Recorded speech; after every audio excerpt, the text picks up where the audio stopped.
What is good, YouTube? Quinn Wade coming to y'all with that analysis. I'm on vacation, that's why I haven't been uploading frequently the last week, but I have the ability to give y'all something today, and I'll be back at home tomorrow. So, of course, everything gonna look the same. But I wanted to give my analysis, of course, on Marcus Smart and obviously Bradley Beal, who I touched on because it was already known that they might be going to these places about a week ago. Now it's official. So I just wanted to tell y'all what I felt.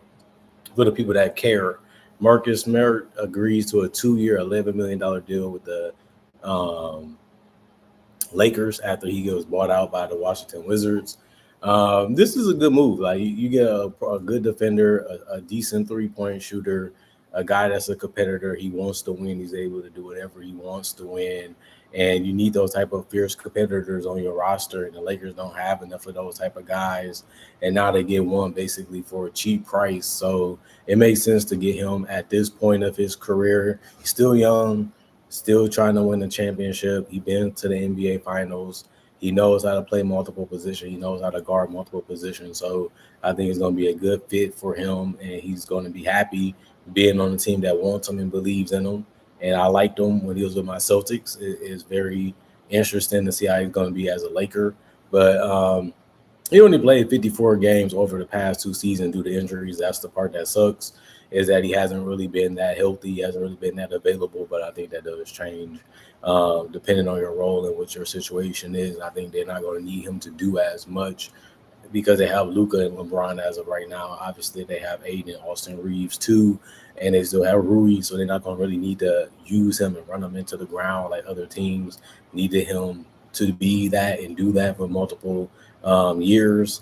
Now he's got some rest this summer since this team didn't perform well.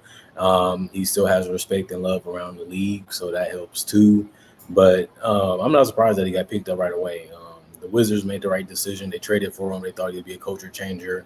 They just don't have the talent. They just don't have the guys to make it actually make sense when it comes to competing for playoff spots and competing for championships. I don't think they're going to be at that level no time soon. So Marcus Smart makes sense to get bought out from there to go to a team that he can help possibly win a championship. I don't think it's going to happen, depending on how their off season continues to go and how things happen during the trade deadline and buyout season.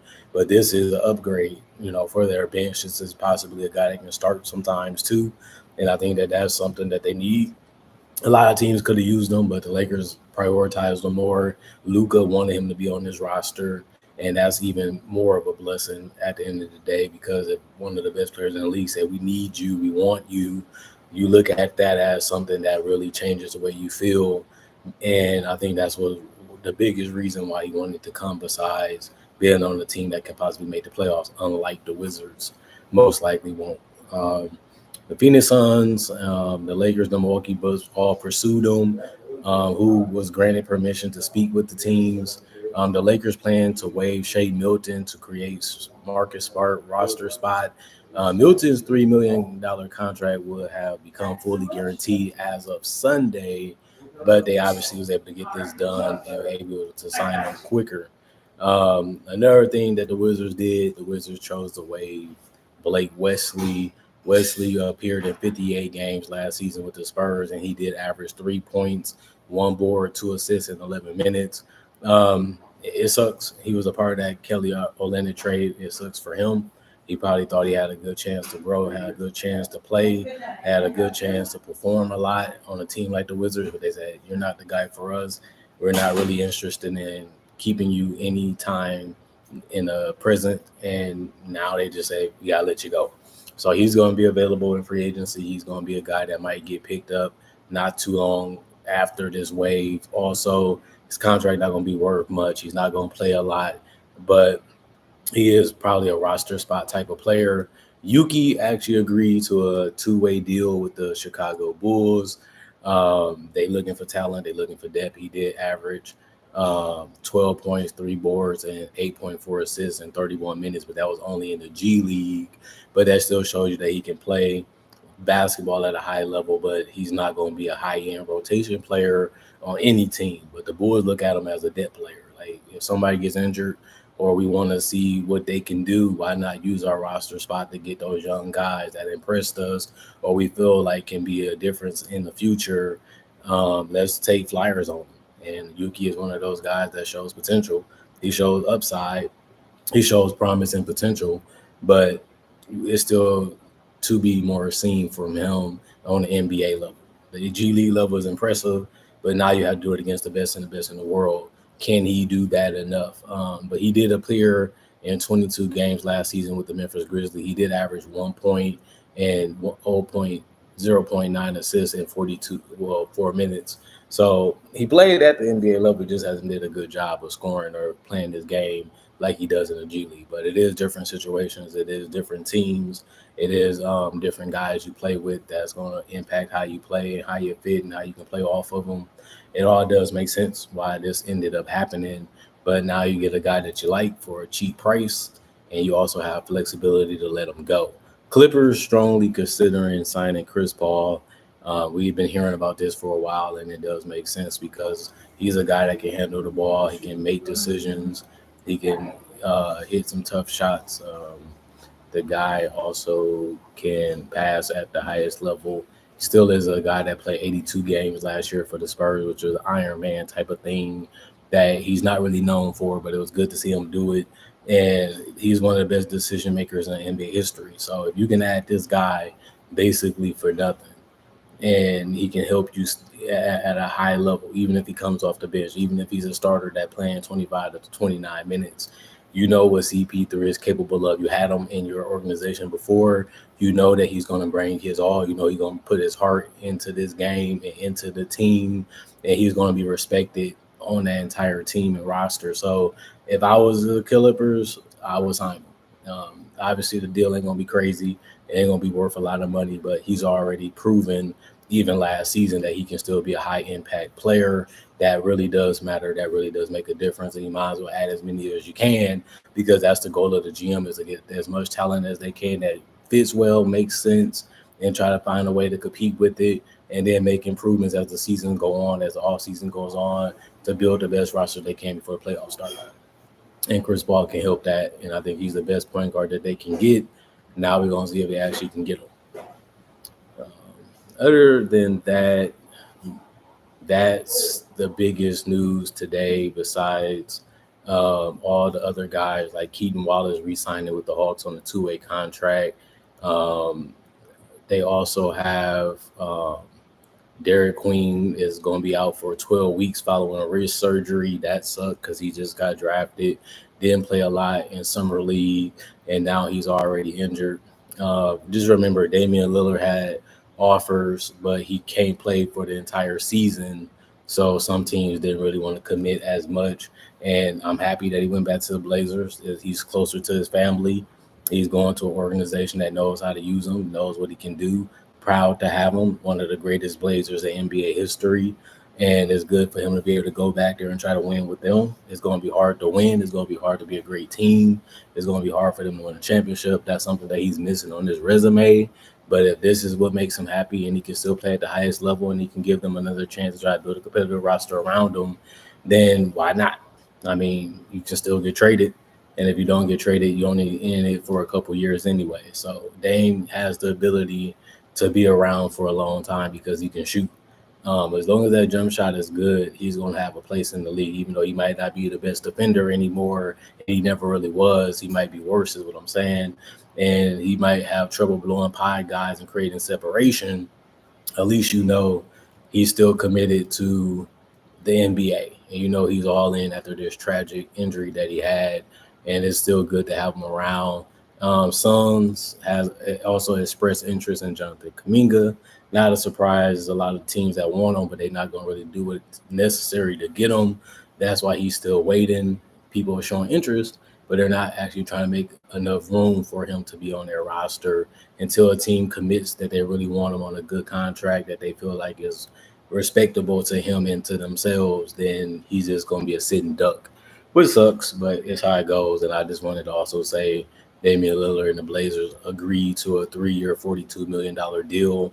And that's a lot of money to give somebody that's coming off an Achilles injury and you don't really know how he's going to look and how he's going to be.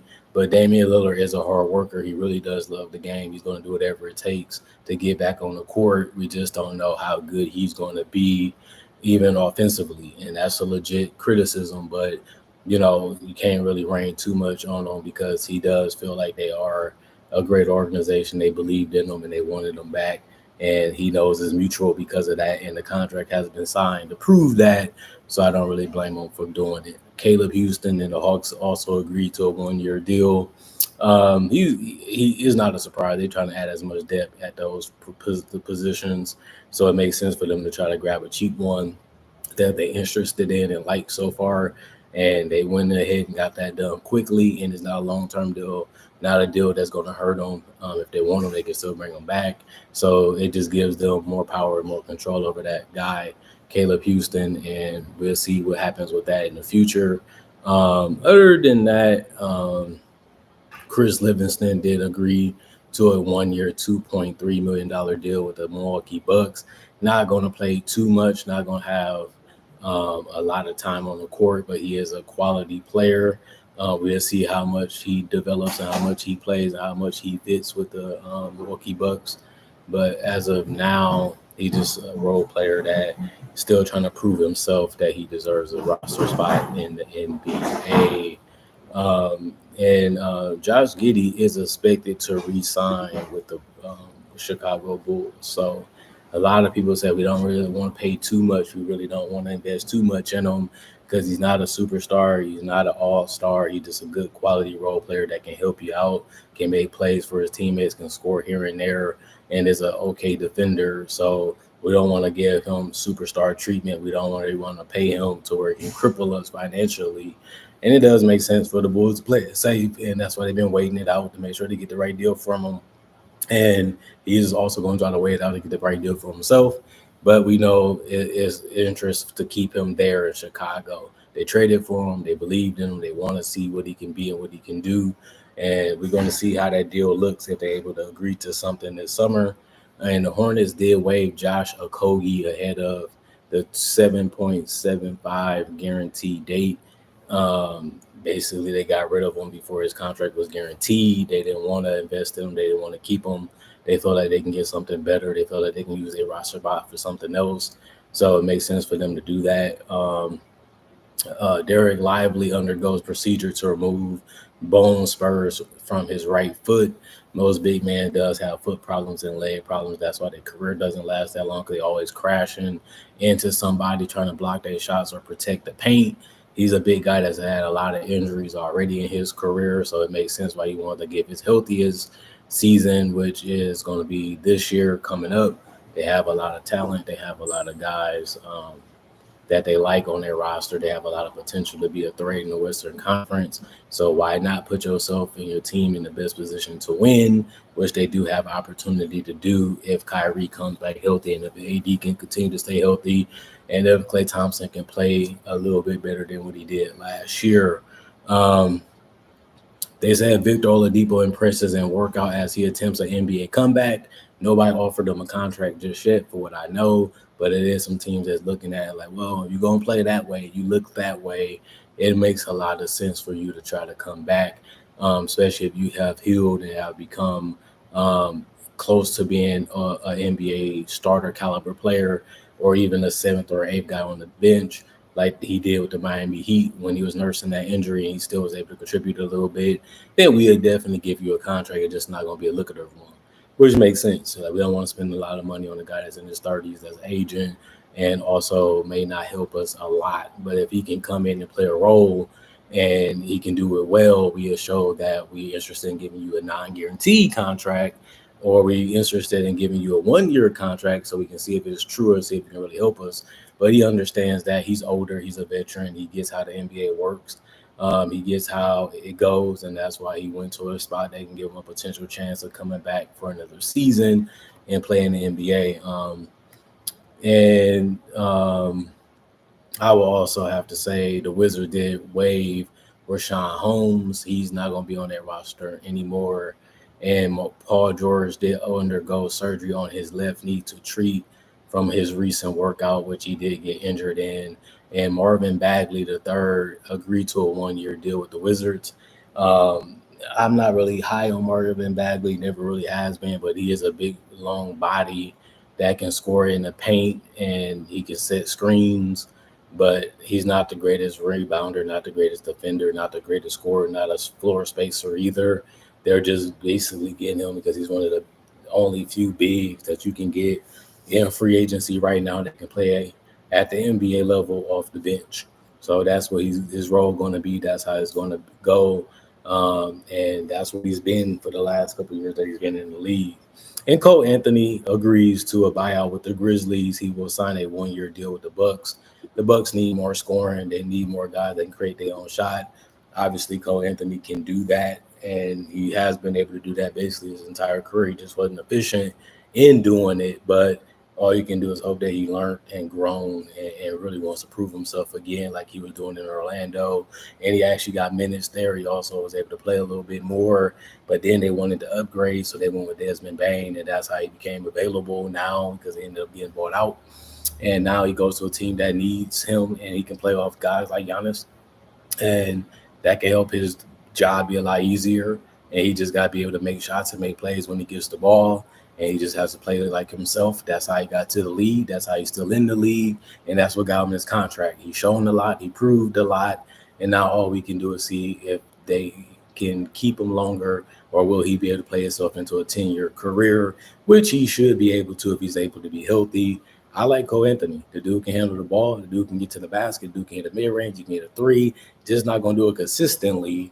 But then again, you're bringing him off the bench. So you just need him to be able to come off the bench and step up when needed and just be a microwave type of guy. Just come in and create chaos. And if you can do that, then that will actually help this team a lot. So the Bucks made a decision like this is one of the best bench players available. We don't have to offer a lot of years. We don't have to offer a lot of money. So let's just get the guy now and worry about everything else next year. And I think that's a good deal for them and a good deal for him too. And it makes sense why it was done. Other than that, no more free agency news that's recent. And that should be the end of the video. So comment, like, subscribe, share, hit the notification bell for more analysis. And if you're new to the channel, I do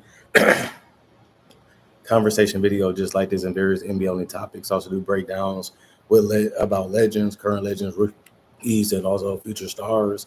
Also do my draft and draft coverage. So you love that type of content, this is the channel for you. And hopefully you guys enjoy the content that I give y'all. Thank y'all for appreciating the content for what it is.